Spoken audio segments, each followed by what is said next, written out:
Mr. President. Senator from Vermont is recognized. Mr. President, there is a war going on in this country, and I'm not referring to the war in Iraq or the war in Afghanistan. I'm talking about a war being waged by some of the wealthiest and most powerful people in this country against the working families of the United States of America, against the disappearing and shrinking middle class of our country. The reality is that many of the nation's billionaires are on the warpath. They want more, more, more. Their greed has no end, and apparently there is very little concern for our country or for the people of this country if it gets in the way of the accumulation of more and more wealth and more power. Mr. President, in the year 2007, the top 1% of all income earners in the United States made 23.5% of all income. Top 1% earned 23.5% of all income, more than the entire bottom 50%. That's apparently not enough. The percentage of income going to the top 1% nearly tripled since the 1970s. In the mid-1970s, the top 1% earned about 8% of all income. In the 1980s, that figure jumped to 14%. In the late 1990s, that 1% earned about 19%. And today, as the middle class collapses, top 1% earns 23.5% of all income, more than the bottom 50%. Today, if you can believe it, the top 1/10 of 1% earns about 12 cents of every dollar earned in America. So we talk about a lot of things on the floor of the Senate, but somehow we forget to talk about the reality of who is winning in this economy and who is losing. And it is very clear to anyone who spends 2 minutes studying the issue that the people on top are doing extraordinarily well at the same time as the middle class is collapsing and poverty is increasing. Mr. President, if you can believe this, many people out there are angry. They're wondering what's happening to their own income, to their lives, to the lives of their kids. Since between 1980 and 2005, 80% of all new income created in this country went to the top 1%. 80% of all new income. And that's why people are wondering and asking, what's going on in my life? How come I'm working longer hours for lower wages? How come I'm worrying about whether my kids will have as good a standard of living as I've had? From 1980 to 2005, 80% of all income went to the top 1%. Today, the Wall Street executives, the crooks on Wall Street, whose actions resulted in the severe recession that we are in right now, the people whose actions, illegal actions, reckless actions, have resulted in millions of Americans losing their jobs, their homes, their savings. Guess what? After we bailed them out, the CEOs today are now earning more money than they did before the bailout. Mr. President, while the middle class in this country collapses and the rich become much richer, the United States now has by far the most unequal distribution of income and wealth of any major country on earth. When we were in school, we used to read the textbooks which talked about the banana republics in Latin America. We used to read the books about countries in which a handful of people owned and controlled most of the wealth of those countries. Well, guess what? That's exactly what is happening in the United States today. Mr. President, the wealthiest people in this country, not all of them, by the way, not all of them.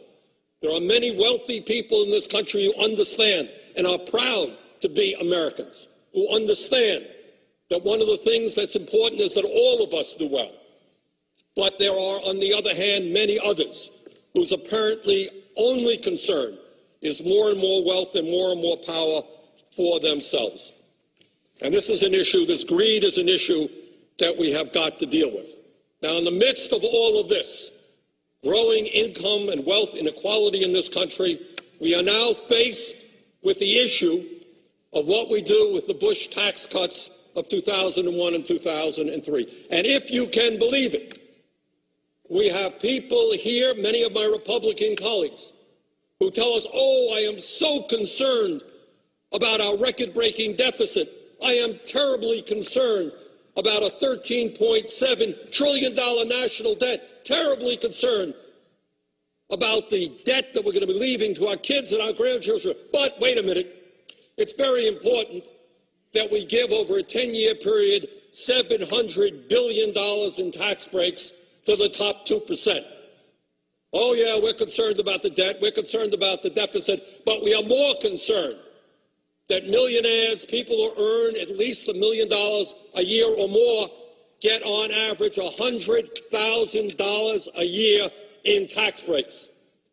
So you got a $13.7 trillion national debt growing. You've got growing income inequality, top 1% earning more income than the bottom 50%.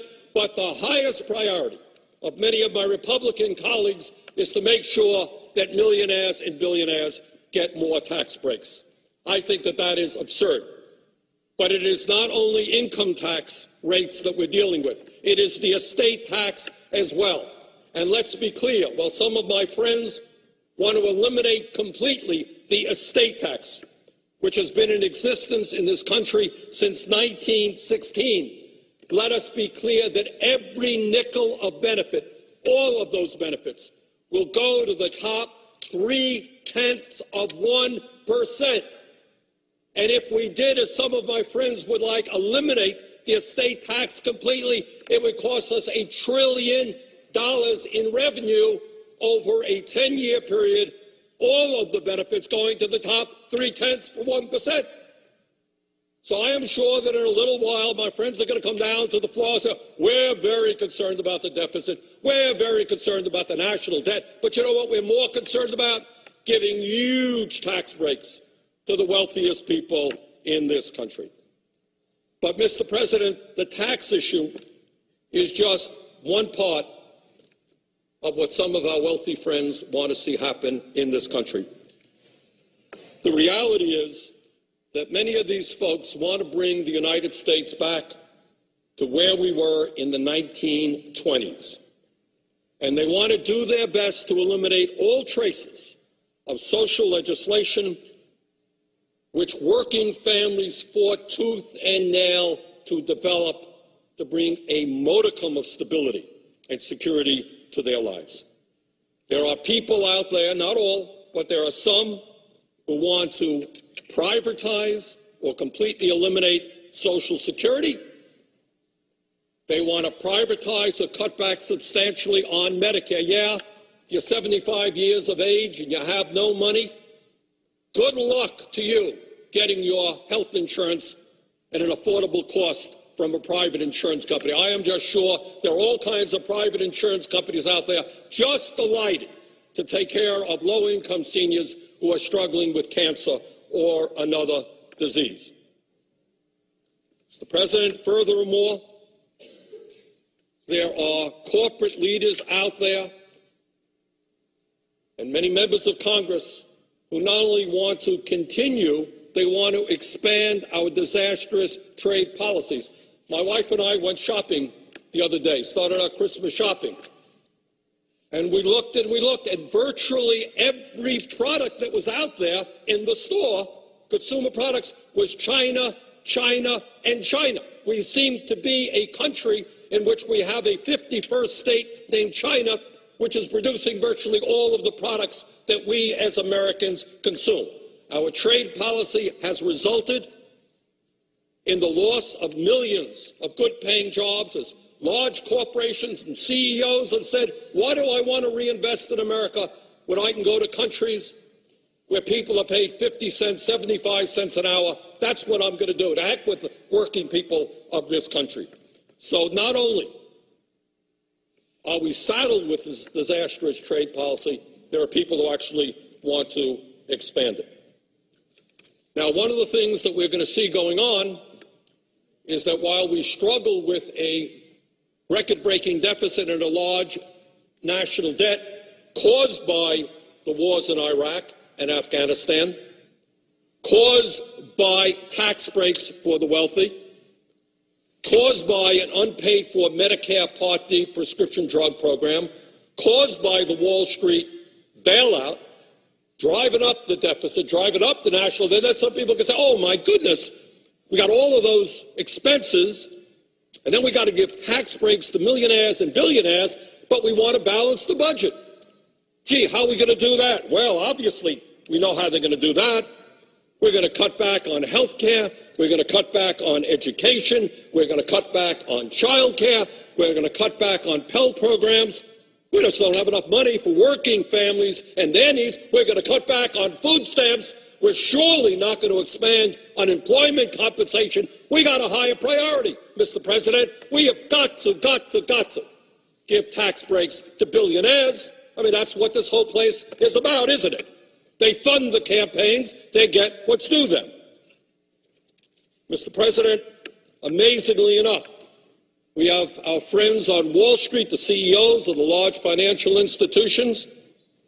They want to rescind or slow down many of the provisions, the very modest provisions in the financial reform bill. I voted for the financial reform bill, but I will tell you clearly it did not go anywhere near far enough, but it went too far for our Wall Street friends and their lobbyists who are all over here.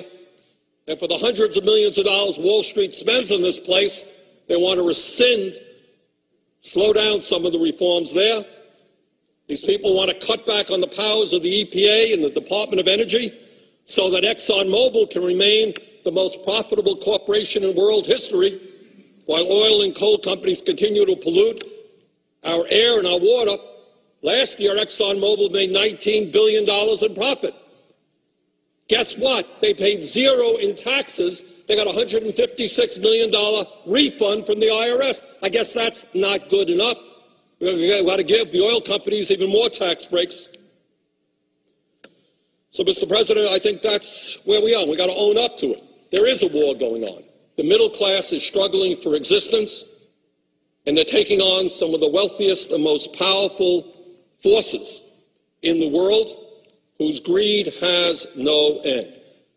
And if we don't begin to stand together and start representing those families, there will not be a middle class in this country. Mr. President, with that, I would yield the floor. President. Senator from